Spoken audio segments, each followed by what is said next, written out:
ఇతడు ఎన్ని విధాల చెప్పినను తన మనో వికారము చెందుకున్నాడు.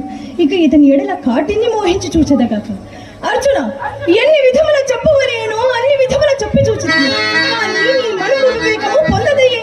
ఇంక నీ మనోనిశ్చయమేంటియో చెప్పు. మాధవ, మూఢుడా, ఆ వేళ నిరపరాధిదా? ఇంతటి దురాచారమును నా చెలకు చెబుతున్న నీకిచ్చి వివాహం చేసేది కదా మూర్ఖుడా.